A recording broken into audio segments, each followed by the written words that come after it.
देवी प्रपन्नारति हरे प्रसीद प्रसीद मातर जगतोऽखिलस्य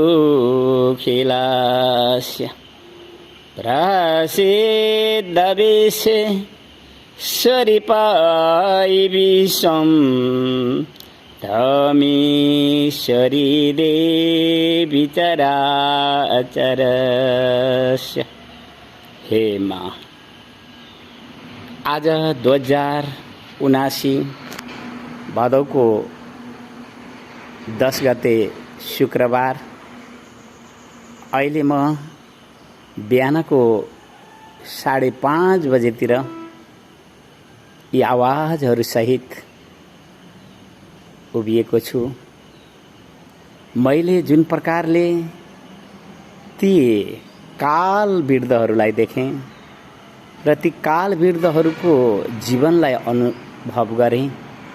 एउटा एक्लो मागन्ते भिखारी जीवन बाटो रोजेको त्यो प्रकृतिको खुला विश्वविद्यालय अनि ती देवी आमाहरूका ती आशीर्वाद वरद हातहरू शिरमा हुनाले आज म जुन प्रकारले दैवी बल बुद्धि र विद्याको भीख माग्नका निमित्त उभिरहेको छु र माताहरू मलाई जुन प्रकारले त्यो बुद्धिहरू दिनुहोस् जुन प्रकारले मेरो मृत्यु सुध्रन सक्नेछ।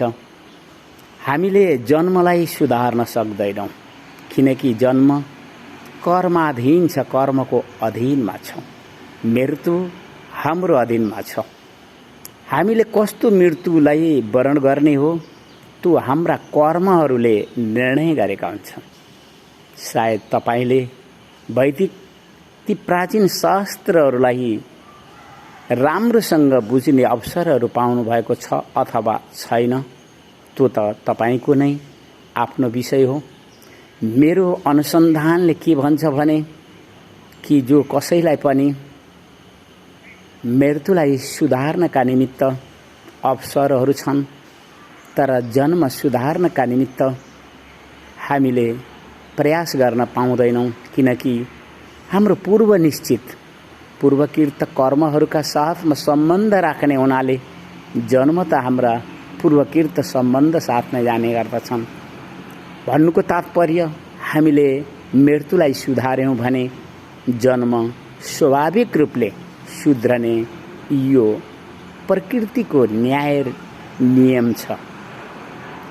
म जति बेला ती ठुल्ठुला घर र महलभित्र पस्छु त्यहाँ अस्वस्थ भौतिक शरीरहरू पल्टिएका, वर्षौं वर्षसम्म पल्टिएका, कोही मस्तिष्कको प्रणालीले काम गरिरहेका छैनन्, कसैका ती श्वास प्रश्वास प्रणालीले काम गरिरहेका छैनन्, कसैका ती पाचन प्रणालीले काम गरिरहेका छैनन्, कसैका रक्त सञ्चार प्रणालीले काम गरिरहेका छैनन्। ओहो, कोही ती घरहरू जहाँ म पुग्छु वृद्ध छन् तैपनि उनीहरूले जुन प्रजनन प्रणालीको जो विश्व मानव जाति सिर्जना गर्ने विज्ञान हो ती विज्ञानहरूमा असफल हुनाले एक्लै कालको मुखहरू हेरिरहेको पनि मैले मेरो अनुसन्धानको बाटोमा देखिरहेको छु। म जब त्यति बेला आश्चर्य पर्छु कि मानिसहरू धनको अभिमान गर्दैछन्, घरको अभिमान गर्दैछन्, यस्तै धेरै विषयहरूको अभिमान त गरे, तर जुन रोग छ ती रोगहरूले जब झम्टिन्छन् अनि न त ती घर महलहरूले उनीहरूलाई साथ दिएको देखियो, न त उनका खर्बौं सम्पत्तिहरूले पनि साथ दिएको देखियो। अहो, त्यति बेला मैले के अनुभव गरेँ भने मैले त धर्म र सत्यको बलमा नै उभिनुपर्छ। मैले त मेरो मृत्युलाई सुधार्ने बाटोमा नै उभिनुपर्छ र मैले जुन प्रकारले मेरा देवी आमाहरूले मलाई त्यो आशीर्वाद र वरद हात शिरमा राखेर अग्नि साक्षी देवालय तीर्थहरू सङ्कल्प गर्ने बुद्धिहरू दिएका छन्। म तिनै देवालय र तीर्थहरूमा सधैँ सेवा गरिरहनुपर्छ। किनकि हामीलाई पुण्यको आवश्यकता छ। पुण्य भनेको एउटा अध्यात्म विज्ञानको त्यो ऊर्जा हो, जुन बल हो जसद्वारा हाम्रो प्राणको पनि संरक्षण हुने गर्दछ। त्यसको साथमा हामीले हाम्रो मृत्युलाई सुधार्नका निमित्त अवसरहरू पनि पाउने गर्दछौँ। तर स्मरण रहोस् कि हामीले सत्सङ्गको जुन वातावरण छ, जो आफूलाई विश्वास गर्ने, ईश्वरलाई विश्वास गर्ने र हामीले हाम्रो विज्ञानमय बाटोलाई समायौँ भने मात्र हामी मृत्युलाई सुधार्न पनि सक्छौँ र हामीले हाम्रो जन्मलाई स्वाभाविक रूपले सुधारेर हामी अगाडिका दिनहरू राम्रो पाउने गर्दछौँ। मैले त केवल एउटा वैदिक विज्ञानको अनुसन्धान गर्ने अवसरहरू 2078 आएर पाएको थिएँ। अहिले 2079 पुगेर मैले ती दैवी सिद्धिहरूको विषयमा अनुसन्धान गर्नु पर्यो। मैले त्यो प्राणको बल र शक्तिलाई अनुभव गरेको छु। मैले ती अग्नि देवताको बल र शक्तिलाई अनुसन्धान गरेको छु। त्यसैले त मैले ती सूर्य, चन्द्र, पृथ्वी, जल, वायु, आकाश यी प्रकृतिका अष्ट बलहरू, शक्तिहरूलाई उपासनाको रूपबाट प्राप्त गर्नका निमित्त स्तुति गरिरहेको हुन्छु। किनकि मैले जुन राज्य पाएको छु त्यो राज्य गोर्खा राज्य नेपाल हो। वेदको उर्वर भूमि हो। यहाँ विश्वकै उच्च शिखर सगरमाथा पनि यही छ। यही माछापुच्छ्रे, गौरी शङ्कर हिमाल, धवलागिरी यस्तै यस्तै धेरै हिमालहरू छन्। ती हिमालयहरूमा बस्ने हाम्रा जुन अभिष्ट साथ दिने देवताहरू हामीले पाउन सक्छौँ। सबभन्दा ठुलो कुरो त त्यो हिमालबाट बगिरहेका ती देवी नदीहरू जो सलबलाउँदै हराभरा। हामी त निकै प्रकृतिको स्रोतहरूमा सम्पन्न छौँ। हामीले भौतिक आविष्कारको विकास गर्दै त्यो पृथ्वीलाई जथाभावी खनिजहरू उत्खनन गरेर जुन प्रकारले धुवाँ र धुलोहरू उत्सर्ग गर्दै, जुन प्रकारले जलवायु प्रदूषण र जलवायु परिवर्तनको बाटाहरूमा उभिएर जो विश्व मानव जाति आज प्रकृतिको त्यस महामारी सङ्कटतर्फ धकेलिएको छ, त्यहाँ हामीले देखिरहेका छौँ कि उनका धनहरूले काम गरिरहेका छैनन्। उनका ती सबै विकासहरू अब काम गर्ने छैनन्, किनकि हामी आणविक र परमाणु हतियारका ती मिसाइलहरू बोकेर हामी आकाशमा उड्न सिकिसकेका छौँ। अब त हामीले हाम्रो मन चाहे जहाँ जहाँ ती आणविक परमाणु हतियारका बमहरू पड्काइदिनेछौँ र हाम्रा विकासका जे जस्ता प्रगतिहरू छन् सबै विनाशतर्फ जानेछन्। यो पनि हामीले प्रकृतिको खुला विश्वविद्यालयमा उभिएर शिक्षाहरू पाएको विषयहरूलाई यहाँ बोलिरहेका नै छौँ।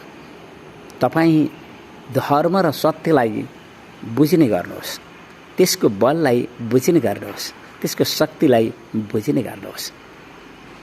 एउटा आत्रीय परिवारको, उपाध्य ब्राह्मण परिवारको हुने नाताले, एउटा परमहंस शिक्षा र संस्कारहरू पाएको नाताले होला ती बुढी आमै अर्थात् श्री बुढी गण्डकी र त्रिशुलीको यो बेनी सङ्गम, जहाँ एउटा दैवी ऊर्जाहरूको विषयमा, त्यस दैवी विज्ञानको विषयमा जुन अनुसन्धान गर्ने प्रेरणाहरू दियो, प्रेरणा दिँदै जुन ती बुढी आमैले सम्बोधन गर्नुभयो कि आत्रीय ऋषिकुमार परमहंस बिच्छू तीर्थ, अब यसरी हुँदैन। यी देवालय र तीर्थहरू अग्नि साक्षी राखेर सङ्कल्प भएका हुनाले यहाँ जो जससँग सम्बन्धित दोषहरू जसलाई जस्तो जस्तो लाग्नेछ त्यो लागिरहनेछ।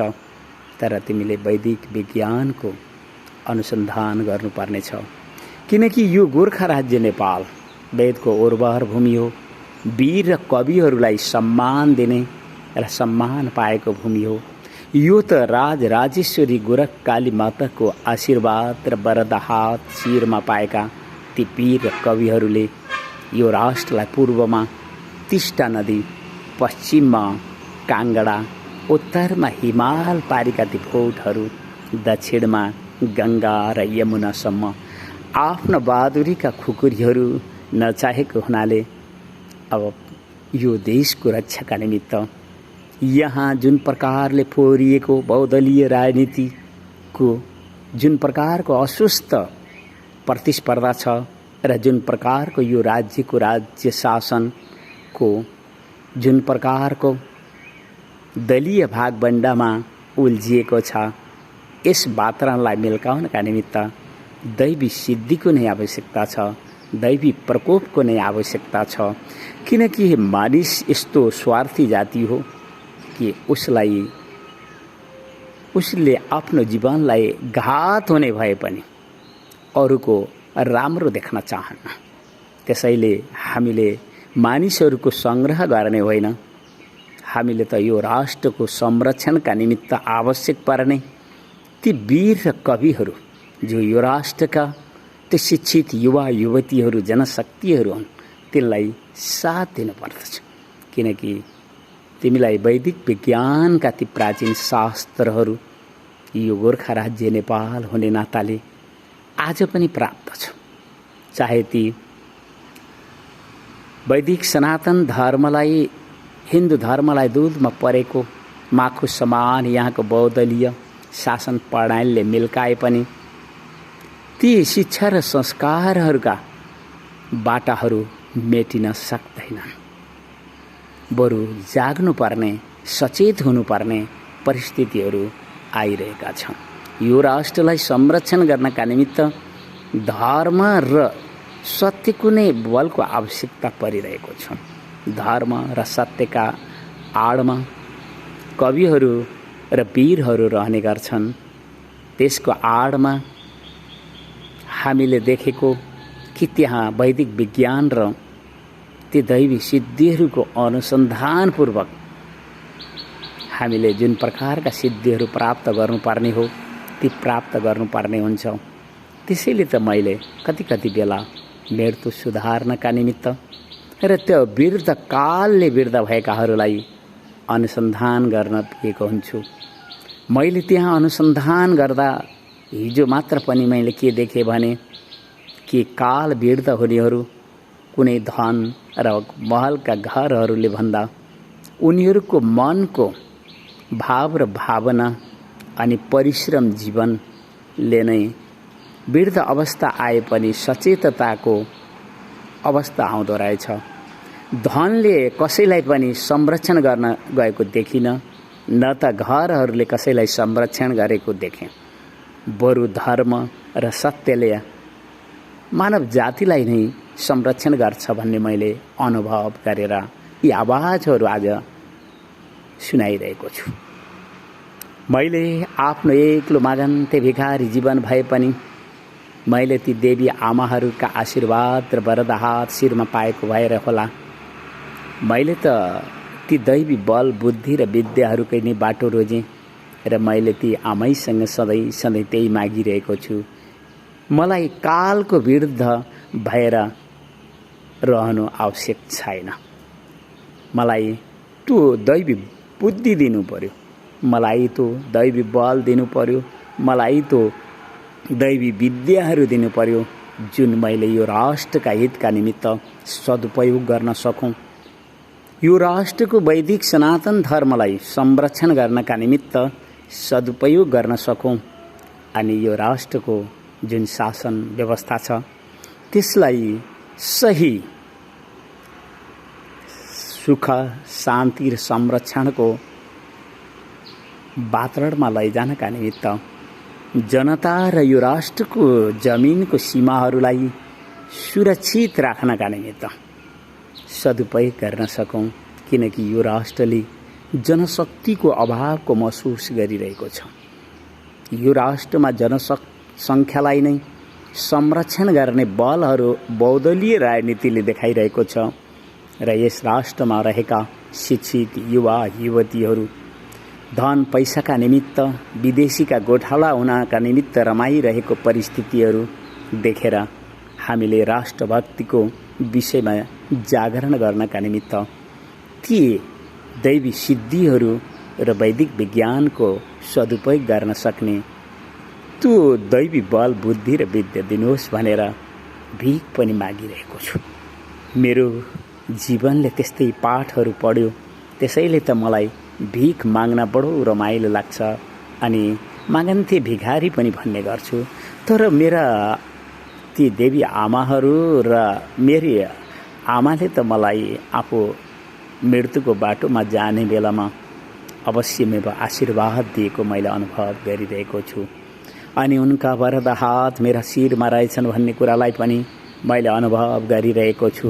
त्यसैले त मैले अग्नि साक्षी राखेर जुन माता तीर्थधाम र गौरी शङ्कर घाट नामका दुई तीर्थहरू श्री बुढी गण्डकी र त्रिशुलीको यस बेनी सङ्गम गौरी शङ्कर सङ्गम नामको पवित्र तीर्थमा आज पनि सेवा गरिरहेकै छु। अनि यी आवाजहरू भोलिको इतिहासको निमित्त विषयवस्तु बनुन् कि ओ कुनै एउटा आत्रीय उपाध्य ब्राह्मण घरको थियो, ओ कुनै एउटा त्यो परमहंस शिक्षा र संस्कार पाएको साधो जीवन बाटोमा उभिएको थियो र ऊ कुनै एउटा आत्रीय ऋषि कुमार परमहंस भिक्षु तीर्थ नामले बुढी आमैले सम्बोधन गरिएको त्यो मान्छे थियो भन्ने जब यो माता तीर्थधाम एउटा सिद्ध शक्तिपीठको रूपमा परिणत हुनेछ त्यति बेला उसका सङ्कल्पहरू, उसका भाव र भावनाहरू सबैहरू त्यति बेला इतिहासले खोज्नेछ। त्यो इतिहासका निमित्त मैले अरूलाई सोध्न नपरोस् भनेर नै मेरा आवाजहरू, मेरा अभिलेखहरू त्यतै पठाइरहेको छु ताकि ती शिक्षित जो जनसमाज छ उसलाई यस माता तीर्थधामको इतिहासमा खोजी गर्नका निमित्त विषयहरू अरूसित सोधिरहन नपरोस्। सबै धनको कुरो रहेनछ, न त कसैले यो सोचिरहेको छ कि ठुल्ठुला घर र महलहरू बनाउँदैमा त्यहाँ सुख छ, त्यहाँ सुख छैन। मैले त प्रकृतिको खुला विश्वविद्यालयमा घुमेर देखिरहेको छु। मानिसले भौतिक पदार्थहरू विषयहरूबाट सुखको आशा राखिरहेका छन्, त्यहाँ पनि सुख छैन किनकि मनको विषय हो सुख र दुःख। अनि त्यो सुख र दुःखको बाटोमा उभ्याउने काम बुद्धिको। बुद्धिले सुखको बाटोमा लैदियो भने मनले सुख पाउँछ, बुद्धिले दुःखको बाटोमा लैदियो भने दुःख पाउँछ। परिश्रम गर्नु कुनै दुःखको विषय होइन। अनि हामीले सच्चा दिलका साथमा जुन अनुसन्धान गर्यौं त्यहाँ के भेट्यौं भने कि धनोबल र जनोबलको तुलना गर्यौं, त्यो जनोबल भन्दा धनोबल नै बलियो देखियो र त्यहाँ हामीले धनोबल र मनोबललाई पनि तुलना गर्यौं, त्यहाँ हामीले धनोबल भन्दा मनोबल बलियो देखियो। अनि त्यहाँ हामीले मनोबल र बुद्धिबललाई विचार गर्यौं, त्यहाँ हामीले मनोबल भन्दा बुद्धिबल नै बलियो भेटायौं। अनि जब हामी बुद्धिबल र आत्मबलको अगाडि पुगेका थियौं त्यहाँ बुद्धिबल भन्दा पनि आत्मबल निकै बलियो हुँदो रहेछ। त्यसैले मसँग केही नहोस् तैपनि आत्मबल छ भने मैले मेरो मृत्युलाई सुधार्न सक्छु र मैले मेरो जन्मलाई सफल र सार्थक बनाउन सक्छु। तर मैले जनसङ्ग्रह गरेर मेरो अध्यात्म विज्ञानको बाटोमा सफल हुन सक्दिनँ किनकि मैले सबै विश्व जैविक जगतलाई कर्मका अधीनमा नाचिरहेको देखिरहेको छु र कर्माधीन भएर आफ्ना भोगहरू भोगिरहेका छन्। हामीले त्यसलाई परिवर्तन गर्न सक्दैनौँ। मैले आफैले पनि भोगेको छु र मैले देखेको जगत, यो समाज, यो राष्ट्र, यो विश्व सबैलाई पनि त्यो आफ्ना आफ्ना कर्महरू भोगिरहेको अनुभव गरिरहेको छु। भौतिक पदार्थहरूले कसैले सुख दिन्छ भनेर सोध्दैछन् भने मैले त ती महल कोठीहरूमा गएर देखिसकेको छु। मैले ती परिश्रम गर्नेहरू र धर्म र सत्यलाई सधैँ सधैँ आफ्नो जीवनको बल सम्झनेहरू, उनीहरूको जीवन त मलाई बडो प्यार लाग्यो, किनकि त्यहाँ उनीहरू स्वावलम्बी छन्, आफ्नो जीवन बाँच्नका निमित्त पराधीन हुँदैनन्, अरूसित सुखको खोज पनि गर्दैन। तिनी वास्तवमा गएर आफ्नो मृत्युलाई पनि सुधार्न सक्छन् र तिनी वास्तवमा गएर एक्लै अथवा अत्यन्त अभावको जीवनमा भए पनि सुखको अनुभव गर्न सक्छ। मैले त त्यही देखिरहेको छु र मलाई त्यही नै प्रसन्नताको अनुभव भइरहेको छ। आज मैले यी आवाजहरू तपाईहरूलाई सुनाउँदै जाँदा मैले जुन अध्ययन गरेँ त्यो अध्ययनबाट हामी कालविरुद्ध भएर कोही पनि सुखी भएको देखिएन। ती महल र कोठी धन सम्पत्तिहरू भएर ती पनि सुखी भएको देखिएन। त्यसैले मैले मेरो मृत्युको बाटो सुधार्नका निमित्त धर्म र सत्यका साथमा जानुपर्छ, वीर र कविहरूका सङ्गतमा जानुपर्छ अनि यो राष्ट्रको जनशक्ति, त्यो शिक्षित युवा युवतीहरूलाई हामीले हाम्रो वैदिक विज्ञानका साथमा उनीहरूलाई साथ दिनुपर्छ भन्दै मैले आजको यो आवाजलाई यतै रोक्न जाँदा समस्त विश्व मानव जातिलाई सिर्जना गर्ने ती देवी आमाहरू जो शिक्षित पनि छन्, अनुशासित पनि छन्, सभ्य पनि छन् र व्यवहारमा उनीहरू ममता, माया र दया, करुणा साथ सम्मान दिने जो कोही पनि देवी आमाहरू छन्, उनका वरद हातमा नतमस्तक हार्दिक शिर झुकाउँदै म यो आवाजलाई यतै रोक्छु। देवी प्रपन्नारति हरे प्रसीद प्रसीद मातर जगत्खिलास्य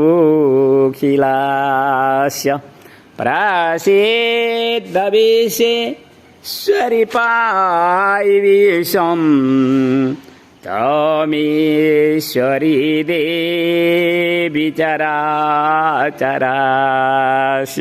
हस्त धन्यवाद।